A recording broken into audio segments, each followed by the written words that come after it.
पण थेट चालू. भवानी जय भवानी. हिंदवी स्वराज्याचे सरसंस्थापक छत्रपती शिवरायांना मानाचा मुजरा करतो.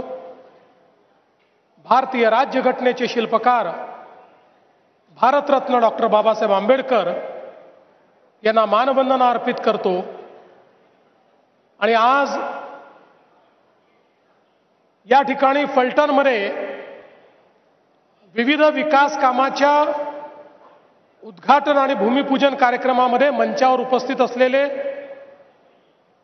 जिल्ह्याचे पालकमंत्री, आमचे सहकारी सन्माननीय शंभूराज देसाई साहेब, आमचे दुसरे सहकारी बांधकाम मंत्री शिवेंद्र सिंह राजे भोसलेजी, आमचे सहकारी आणि ज्यांनी आत्ताच आपल्याला मार्गदर्शन केलं असे राज्याचे ग्रामविकास मंत्री सन्माननीय जयकुमार भाऊ गोरेजी, आज या प्रचंड आणि अतिविशाल अशा कार्यक्रमाचं नियोजन ज्यांनी केलं, फलटणच्या विकासाकरता सातत्याने ज्यांनी संघर्ष केला ते आमचे मित्र रणजितसिंह नाईक निंबाळकरजी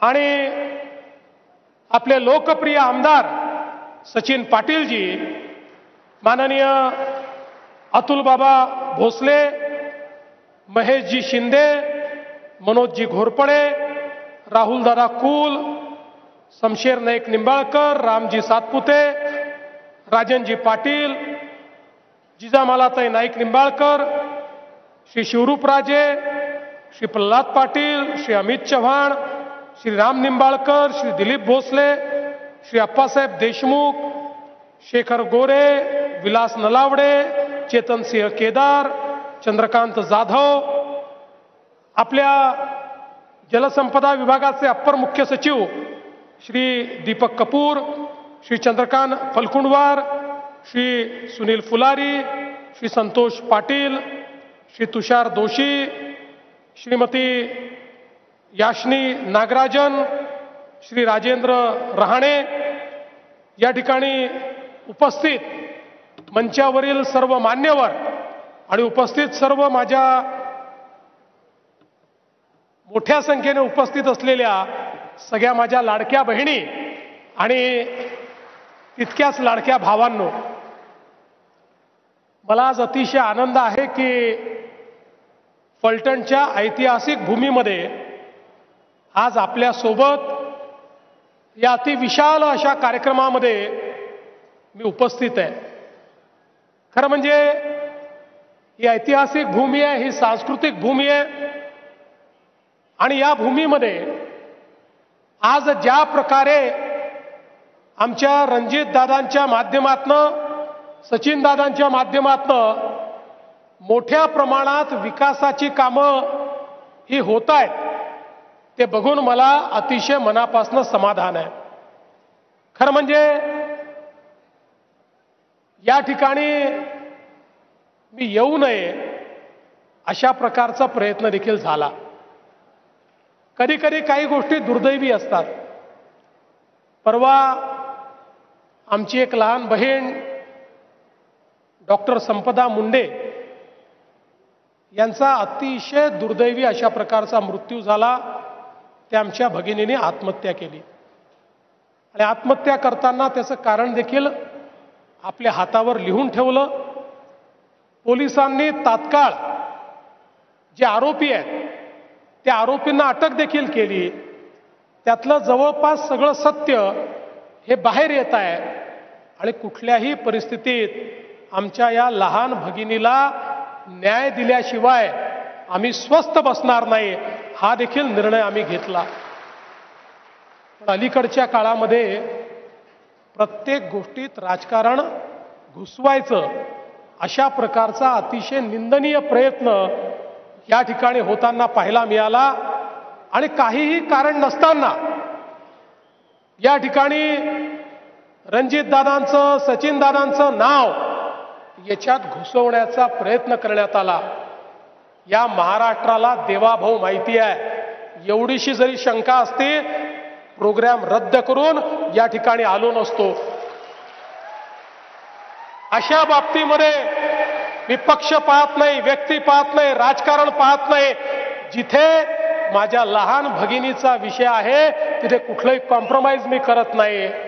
पण त्याच वेळी अशा प्रकारे जसं सचिन दादांनी मगाशी सांगितलं, प्रेताच्या टाळूवरचं लोणी खाण्याचं राजकारण कोणी करत असेल आणि प्रत्येक गोष्टीत केवळ राजकीय भूमिका ही घेण्याचा प्रयत्न कोणी करत असेल तर तेही सहन करणाऱ्यांपैकी मी नाही, त्याला उत्तर देणाऱ्यांपैकी मी आहे, हे देखील या ठिकाणी समजून घेतलं पाहिजे. आणि म्हणून आज या निमित्ताने हा जो कार्यक्रम आहे याकरता महत्वाचा आहे की खऱ्या अर्थानं नीरा देवधरचा पहिला टप्पा आणि आता दुसरा टप्पा, हे दोन टप्पे का महत्वाचे आहेत आपण लक्षात घेतलं पाहिजे. हे काम यापूर्वी देखील होऊ शकलं असतं, परंतु त्या काळामध्ये या राज्याचं नेतृत्व करणारी काही मंडळी यांना नीरा देवधरचे काही कालवे जे फलटणमध्ये, माळशिरसमध्ये पाणी पोचवू शकले असते, जे सातारा आणि सोलापूरच्या दुष्काळी भागाला दुष्काळमुक्त करू शकले असते, ते केवळ कायम स्वप्न म्हणून कागदावर ठेवायचे होते. लोकांना स्वप्न दाखवायचं होतं आणि ते पाणी दुसरीकडे वापरायचं होतं, म्हणून या ठिकाणी हे पाणी पोचू शकलं नाही. पण मी खऱ्या अर्थानं रणजित दादांचं अभिनंदन करेन की रणजित दादांनी हा विडा उचलला की माझ्या फलटणचं पाणी, माझ्या मागास भागाचं, माझ्या दुष्काळी भागाचं पाणी हे मिळवल्याशिवाय मी थांबणार नाही. आणि त्यांनी संघर्ष सुरू केला आणि मी देखील त्यांना सांगितलं की माझा जन्मच दुष्काळी भागाला पाणी देण्याकरता झालाय असं मी समजतो. त्यामुळे ही जी काही जबाबदारी मिळालेली आहे त्या जबाबदारीत दुष्काळी भागाला दुष्काळापासून मुक्त करायचं आहे. रणजित दादा तुम्ही काळजी करू नका, आपण मिळून हे काम करू. आणि मग रणजित दादा असतील, जयकुमार भाऊ असतील, आम्ही सगळ्यांनी मिळून माननीय प्रधानमंत्री महोदयांपासनं तर राज्य सरकारपर्यंत सगळ्या प्रकारच्या अडचणी दूर केल्या. आणि आज मला सांगताना आनंद वाटतो, काही लोक सांगायचे ज्यावेळी रणजित दादांनी सांगितलं नीरा देवधरचं पाणी फलटण आणि माळशिरसला देऊ, त्यावेळी काही लोक सांगायचे हे शक्यच नाही आहे, हे होणारच नाही आहे, हे होऊच शकत नाही आहे. त्या लोकांना मी सांगतो हे झालेलं आहे, हे आम्ही करून दाखवलेलं आहे, हे शक्य करून दाखवलेलं आहे. आज बघा, आपण जर गेल्या 50 वर्षाचा माणचा इतिहास बघितला, माणदेशी माणसाबद्दल खूप लिहिलं गेलं, माणदेशाबद्दल खूप लिहिलं गेलं, पण जेवढं या ठिकाणी साहित्य निर्माण झालं ते सगळं साहित्य माणदेशाच्या दुष्काळावरचं साहित्य होतं. त्या सगळ्या साहित्यामध्ये माझ्या माणदेशातला पाण्याकरता तडफडणारा, पाणी केवळ डोळ्यात असणारा अशा प्रकारचा माणूस चित्रित झाला. माझा तो शेतकरी जो माणदेश सोडून कुठेतरी मुंबईपासनं तर अख्ख्या भारतामध्ये छोटं छोटं काम करण्याकरता गेलेला तो माणदेशी माणूस, त्याचंच चित्र हे सातत्याने आपल्याला पाहायला मिळालं. कोणी हे म्हणायचं नाही की या पाण देशातला दुष्काळ दूर होऊ शकतो, पण आमच्या जयकुमार गोरेंनी तो विडा हातामध्ये घेतला, आम्ही त्याला पूर्ण पाठिंबा दिला, मोदीजींच्या सरकारनं पाठिंबा दिला. आज अवस्था अशी आहे की सगळी कामं पूर्ण झाल्यानंतर माण देशातला दुष्काळ शोधावा लागेल, तो सापडणार नाही. पूर्णपणे त्या ठिकाणी हरित अशा प्रकारचा माणदेश तयार करण्याचं काम आम्ही करतो. आणि म्हणून खऱ्या अर्थानं नीरा देवधर असेल, जी ए कटापूर असेल किंवा टेंबूचे वेगवेगळे टप्पे असतील, सांगोल्यासारखा भाग की ज्या भागामध्ये वर्षानुवर्ष त्या ठिकाणी गणपतराव देशमुखांनी जवळजवळ 40 वर्ष संघर्ष केला, पण तो संघर्ष कधी फळाला आला नाही. त्याही ठिकाणी पाणी पोचवण्याचं काम आम्ही केलं आणि गणपतरावांनी भऱ्या सभेमध्ये सांगितलं, इतके वर्ष मी जो संघर्ष केला मला कधी वाटलं नाही हे पाणी पोचू शकेल, पण या ठिकाणी देवेंद्र फडणवीस आणि युतीच्या सरकारनं माझ्या सांगोल्यामध्ये पाणी पोचवलं. बंधू भगिनींनो, खऱ्या अर्थानं हा जो काही दिवस आपण पाहतोय हा संघर्षात उभा राहिलेला आहे. आणि हा संघर्ष हा केवळ या ठिकाणी पाणी पोचवण्याचा नव्हता, हा संघर्ष अन्यायाच्या विरोधात होता. काही लोकांनी प्रगत पश्चिम महाराष्ट्राच्या नावाखाली सगळी प्रगती आपल्याकडे ओढायची आणि इतरांना मात्र अप्रगत ठेवायचं, इतरांना उपाशी ठेवायचं, इतरांना त्या ठिकाणी पूर्णपणे कोरडं ठेवायचं, अशा प्रकारच्या प्रवृत्तीच्या विरुद्ध संघर्ष होता. आणि म्हणून आज ज्यावेळी हे काम होताना बघितलं त्यावेळी रणजितदादांच्या डोळ्यात पाणी आलं, कारण त्यांनी केलेला जो संघर्ष होता तो संघर्ष आज पूर्णत्वाकडे जाताना आपल्याला पाहायला मिळतोय. पण रणजितदादा, अजून तुम्हाला खूप काम करायचं आहे, अजून तुमच्या हातून खूप मोठी मोठी कामं व्हायची आहेत. अरे बाज की असली उड़ान अभी बाकी है, तुम्हारे इरादों का इम्तिहान अभी बाकी है. अरे अभी तो नापी है मुट्ठी भर जमीन तुमने, अभी पूरा आसमान बाकी है. आणि म्हणून चिंता करू नका, आम्ही पूर्ण ताकदीने तुमच्या पाठीशी आहोत. या ठिकाणी हा जो संघर्ष तुम्ही हातामध्ये घेतलाय हा पूर्ण केल्याशिवाय आपण थांबणार नाही. आज तुम्ही बघा, या ठिकाणी इतक्या वेगवेगळ्या गोष्टी झालेल्या आहेत. प्रशासकीय इमारत असेल, वेगवेगळ्या पोलीस स्टेशनच्या इमारती असतील.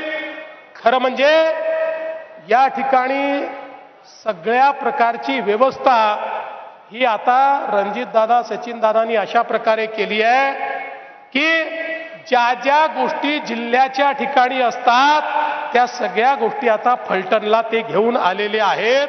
आता जिल्हा मागू नका एवढीच तुम्हाला विनंती आहे, नाहीतर परत एक नवीन संघर्ष या ठिकाणी सुरू होईल.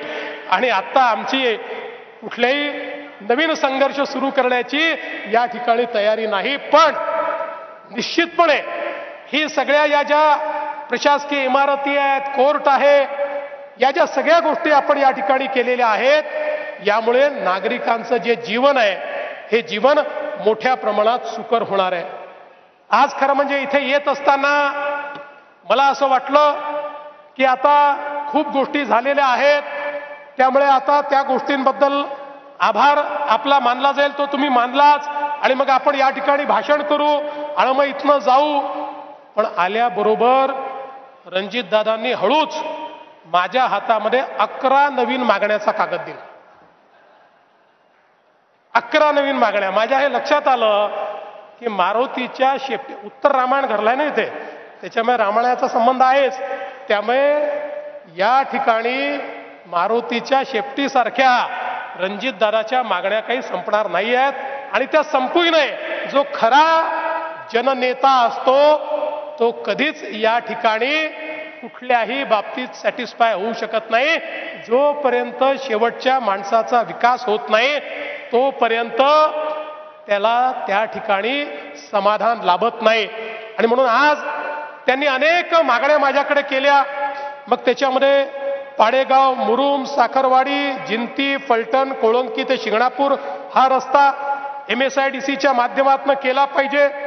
आणि अर्थातच आपल्याला माहिती आहे की या रस्त्याचं ऐतिहासिक महत्व काय आहे, त्यामुळे दादा काळजी करू नका, MSIDCच्या मार्फत हा रस्ता, कारण तुम्ही या ठिकाणी बांधकाम मंत्र्यांनाही बोलवलेलं आहे आणि इतके हुशार लोक आधीच जाहीर केलं की बांधकाम मंत्री आमचे जावई आहेत, त्यामुळे आता जावयाला सासूरवाडीमध्ये काही नाही म्हणता येईल का, त्यामुळे जावयांच्या वतीनं मीच या ठिकाणी आश्वासित करतो. बरं, फलटणचे लोक एवढे हुशार आहेत, मी जावयांना विचारलं, जावई म्हणाले हो चांगलं आहे सगळं, आता फलटणच्या मुली आम्ही केल्या आहेत त्यामुळे आमचं सगळं चाललेलं आहे. लगेच फलटणचे लोक येऊन आम्हाला सांगतात हे सगळे जावई जे आमचे इतके मोठे झाले कारण आमच्या मुलींचंच भाग्य मोठं होतं म्हणूनच हे मोठे झाले. अशा प्रकारे त्या ठिकाणी एक मेघ देखील आमच्या फलटणच्या लोकांनी दिलेली आहे. पण निश्चितपणे हे कार्य जे आहे ते आपण पूर्ण करू.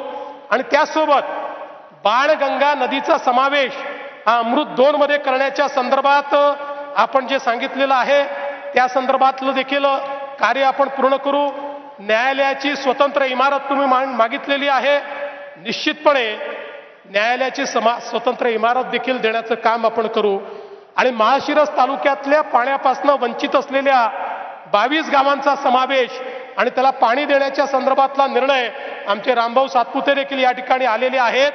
या संपूर्ण म्हणजे माळशिरस पर्यंत पाणी नेण्याच्या या रणजितदादांच्या सगळ्या संघर्षामध्ये त्या ठिकाणी राम सातपुते त्यांच्या खांद्याला खांदा लावून होते. त्यामुळे रामभाऊ तुमची मागणी ही जी काही रणजितदादांच्या माध्यमातून तुम्ही रेटली आहे तीही पूर्ण होईल आणि त्याचंही टेंडर हे आपण या ठिकाणी काढू हे मी आपल्याला सांगतो. त्याचबरोबर नीरा देवधरच्या प्रकल्पातील गावडेवाडी, शेखमीरवाडी आणि वाघोशी या उपसा सिंचन योजनांना त्या ठिकाणी तृतीय सुप्रमा देऊन त्यांची निविदा काढण्याचा विषय आमचे कपूर साहेब बसले आहेत. कपूर साहेब हेही तातडीनं हातामध्ये घ्या आणि हेही काम आपल्याला या ठिकाणी करायचं आहे. एवढंच नाही तर आता त्यांनी नवीन मागणी माझ्याकडे काय दिली तर म्हणाले आता आमच्या फलटणमध्ये जुनं एअरपोर्ट आहे, आता ते एअरपोर्टही चांगलं करा आणि त्याच्यावरही विमान उतरवा. आता हे खरं आहे की जर औद्योगिकदृष्ट्या आपल्याला प्रगत व्हायचं असेल तर एअरपोर्ट महत्वाचं आहे. पण याचं मी आश्वासन आज देऊ शकत नाही. मी आता या एअरपोर्टवर या ठिकाणी एक त्या ठिकाणी त्याचं संपूर्ण सर्वेक्षण करण्याकरता एक पीएमसी अपॉइंट करीन आणि त्या पीएमसीच्या रिपोर्टवर आधारित या ठिकाणी पुढचा निर्णय घेईन. जर पीएमसीने सांगितलं रणजितदादा की इथे अशा प्रकारचं काम करणं शक्य आहे तर ते निश्चितपणे मी करून देईल हे मी आपल्याला या निमित्ताने सांगतो.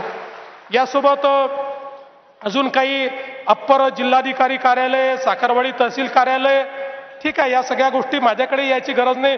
तुम्ही आपल्या बावनकुळे साहेबांकडे गेलात तरी देखील हे काम होतं.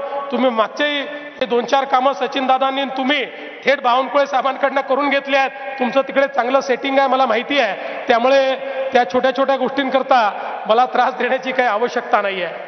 एक सातत्याने मला त्यांची मागणी असते की नाईक बोमवाडी येथील औद्योगिक वसाहतीमध्ये एक लार्ज मेगा प्रोजेक्ट दिला पाहिजे. मी त्याच्या पाठीमागे लागलो आहे आणि मी तुम्हाला तो प्रोजेक्ट निश्चितपणे देणार आहे.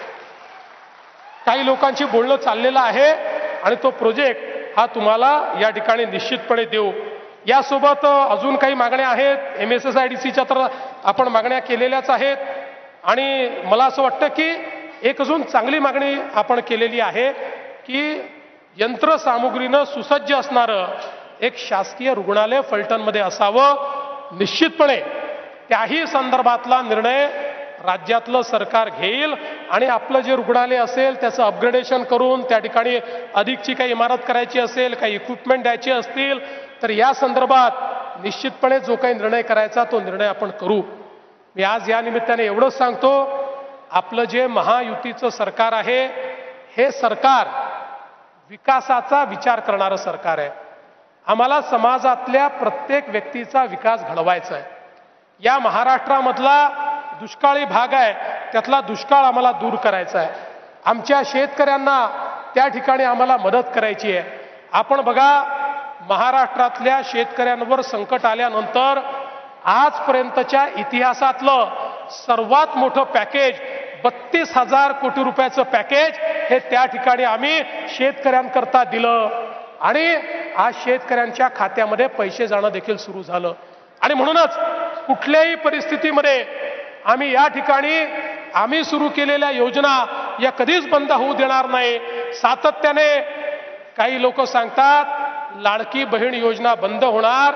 मी तुम्हाला सांगतो जोपर्यंत देवाभाऊ आहे, जोपर्यंत शिंदे साहेब आहेत, अजितदादा आहेत, लाडकी बहीण योजना कधीच आम्ही बंद होऊ देणार नाही. आमच्या लाडक्या बहिणींना ही जी आमची दिवाळीची भाऊबीज आहे ती सातत्याने मिळत राहील हा विश्वास देखील मी देतो. आमच्या शेतकऱ्यांना जी वीज सवलत आम्ही दिलेली आहे, विजेचं बिल जे माफ केलेलं आहे, 5 वर्ष आमच्या शेतकऱ्यांना विजेचं कुठलंही बिल भरावं लागणार नाही, हे पुन्हा एकदा या ठिकाणी आपल्याला सांगतो। आणि अर्थातच 5 वर्षांनी आमचा कॉन्ट्रॅक्ट तुम्ही रिन्यू केला की त्यानंतर अजून 5 वर्षाकरता आम्ही तुम्हाला ती सवलत देऊ। त्यामुळे आता तरी 5 वर्षापर्यंत ही सवलत तुमच्याकरता आम्ही ठेवली। आणि एवढंच नाही तर आता आपण जे सोलरायझेशन सुरू केलेलं आहे त्यानंतर 2026च्या डिसेंबरमध्ये हे काम पूर्ण झाल्यानंतर आमच्या शेतकऱ्यांना 365 दिवस दिवसा 12 तासाची वीज आणि मोफत वीज हे आम्ही दिल्याशिवाय राहणार नाही। आणि आमच्या सगळ्या उपसा सिंचन योजना देखील आता आम्ही त्या ठिकाणी सोलरवर टाकतो आहोत। आमच्या उपसा सिंचन योजनांना देखील सोलरची वीज मिळाल्यामुळे सातत्याने बिल भरलं नाही म्हणून आमच्या ज्या उपसा सिंचन योजनांवर संकट येतं त्या संकटातनंही उपसा सिंचन योजनांना पूर्णपणे बाहेर काढण्याचं काम हे राज्य सरकारच्या वतीनं आम्ही करणार आहोत। बंधू भगिनींनो, सांगण्यासारख्या गोष्टी खूप आहेत, पण आज एवढंच सांगतो की आम्ही जे काम सुरू केलं आहे त्यामुळेच तुमचा आशीर्वाद आम्हाला मिळतोय। हे काम मोठं आहे, पण हे केल्याशिवाय आम्ही थांबणार नाही। जोपर्यंत आमच्या शेतकऱ्याच्या शेतीला पाणी मिळत नाही, जोपर्यंत दुष्काळ आम्ही दूर करत नाही, तोपर्यंत आमचं कार्य थांबणार नाही। आणि म्हणून तुमचा आशीर्वाद आमच्या सगळ्यांच्या पाठीशी या ठिकाणी ठेवावा एवढीच विनंती आपल्या सर्वांना करतो आणि माझं बोलणं संपवतो। धन्यवाद। जय हिंद, जय महाराष्ट्र।